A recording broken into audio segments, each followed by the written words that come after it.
YouTube, how the devil are you doing? It's Cool King checking in again. I hope that you are fine and dandy. So today, well, we're somewhere a little bit different. You may have just seen some footage from me walking over that way up here. That might come at the end. It's quite a long sequence, I think, and I want to do a bit of talking about where I am and what have you, so might save that to the end. But the point of this video is twofold.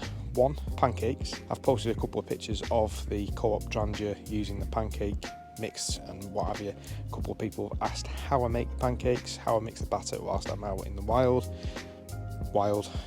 and also what ingredients I use, so I'm going to go through that.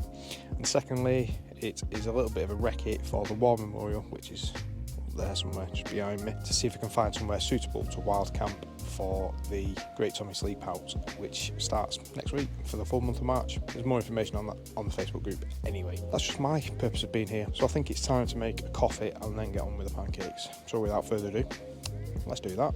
Also, as a note, this is the first time I've ever used a GoPro, and sorry, these microphones, the DJI, no, these microphones, the Rode Video Wireless Go Micro 2 thing, so I don't know even if you can hear me. This might just be a load of nonsense and a waste of my time. Anyway, as you were, first things first is to weigh my coffee out, I think.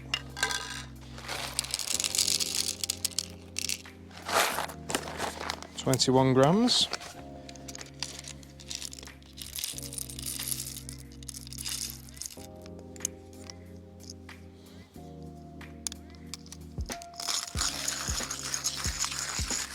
Not really a bad view to this at. I need some coffee. Just looking at the moors. I see a walker in the distance actually, coming the route that I came in.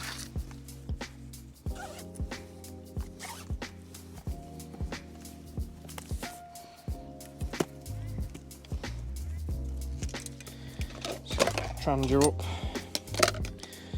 stuffed with every Trangia accessory you can get, I think.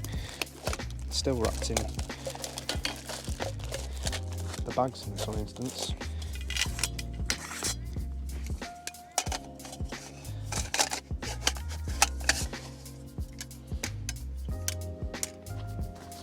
Using the gas burner today.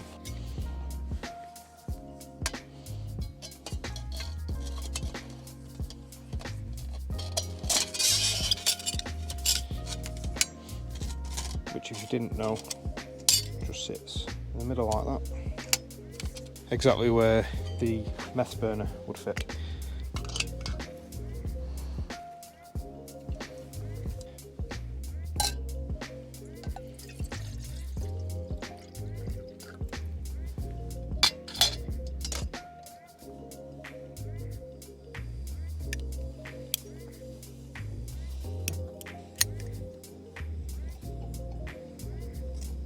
So whilst the Trangia is starting to boil behind me, I'll show you the pancake device. It's a protein shaker, but it is a small one.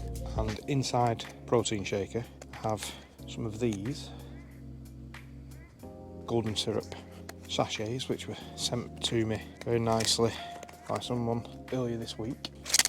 I have an egg. I've got milk with me as well, because that is an ingredient. But the point of this is protein shaker with one of the whiskey balls, which is perfect. Now this recipe takes 150 millilitres of milk, so I made sure that this protein shaker, probably won't see the markings, but it has a marking for 150 millilitres on the side.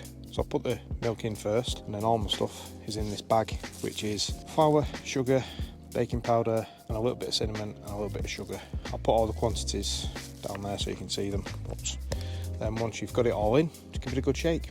Do it now. Of course this could go very wrong.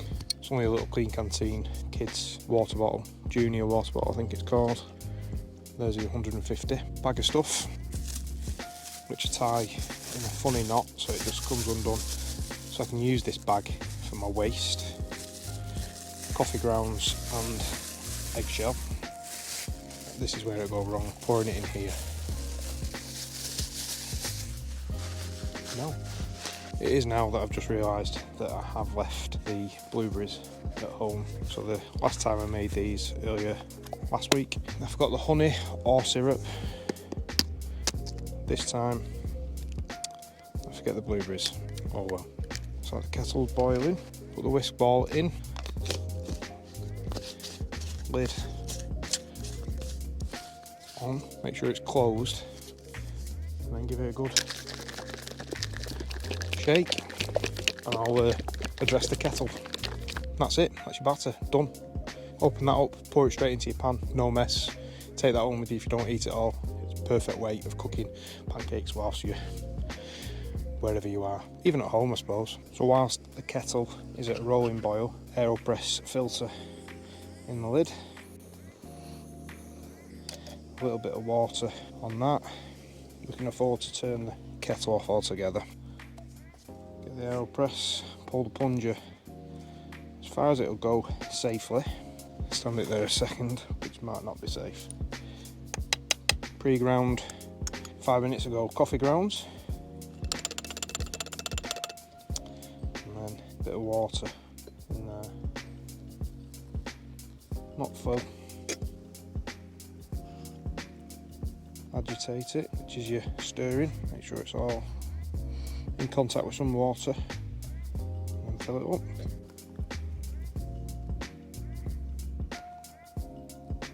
Lid and filter paper on, clean canteen, cup, do a bit of a flip, and plunge. And I like a little bit of milk with mine. Done. Suppose it's time to get on with the pancakes. Standard non-stick frying pan that comes with the Trangia, incidentally, and then I just use this Frylight 1 cal spray. This is a smaller bottle, 120ml bottle. They do come in slightly bigger bottles, but I think this one's perfect for the old camping, backpacking, hiking, walking, outdoorsy stuff.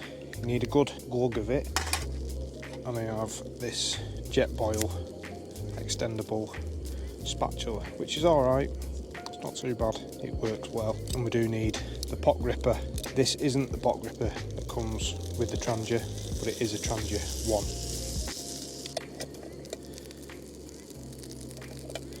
1. Getting warm, so put some batter in, make sure it spreads out evenly. And ordinarily this is the sort of time I'd be thinking about where I'm going to drop my blueberries on top, but I haven't brought them, so that's not happening. You can see it's starting to warm around the edges. We've got bubbles in the middle, not quite ready to do anything with yet though, unfortunately.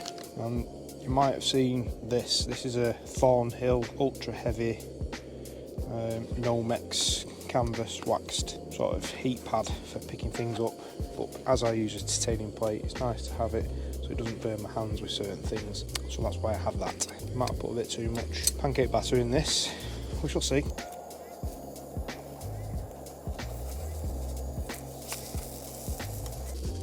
Possibly, but I think that's probably done. I can smell the cinnamon, it smells amazing.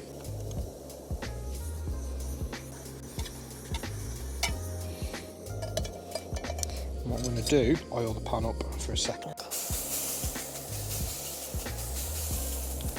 You want to make sure you get it round the vertical edges as well, if you can. It helps with the moving and flipping for the pancake.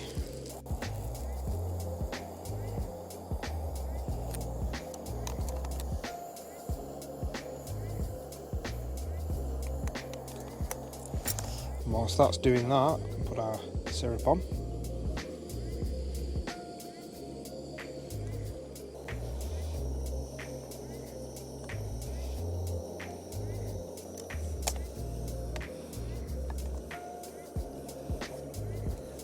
Possibly ready for a flip.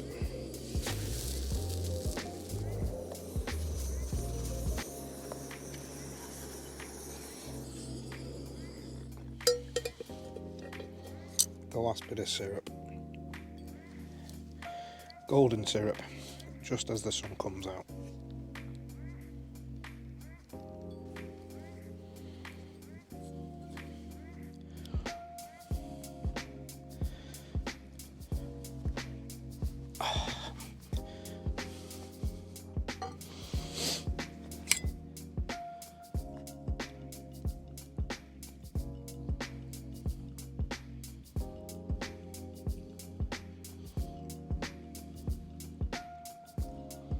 Can really taste the cinnamon. Nice. Warming.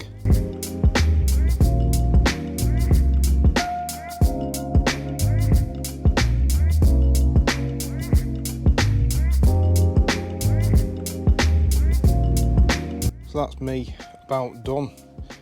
That's where I was, behind me, and I'm going that way.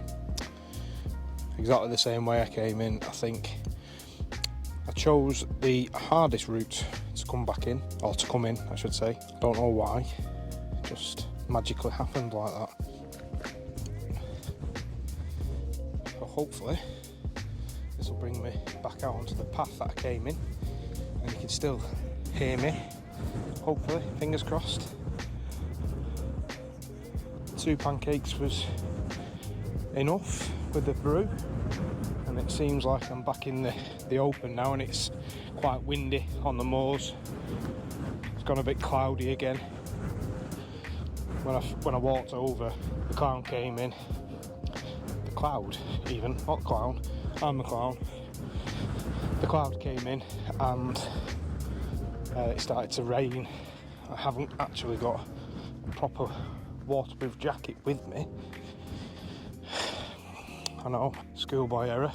However, I do have a poncho, so I threw my bag cover on and threw my poncho on as well. I was alright, which was alright, all good. So I think it's just disappearing out of sight now, the War Memorial, and it's on a hill called Alderman's Hill, and it's commonly referred to as Pots and Pans, but the hill is called Alderman's Hill, and Pots and Pans are the features, the rock features that are actually on the hill. They're said to have links to druids and nefarious dark arts, where they would use the sort of natural grooves and fissures to catch the blood of the sacrifices. So yeah. Apparently now, if you get the water out of the pots and pans, it cures eye disease. You can have that one for free.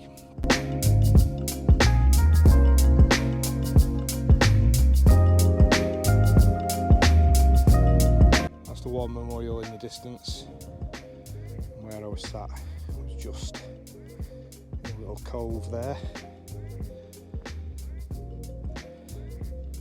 And then in the distance, directly in front of you, there is Manchester city centre, and behind it is the Welsh Mountains.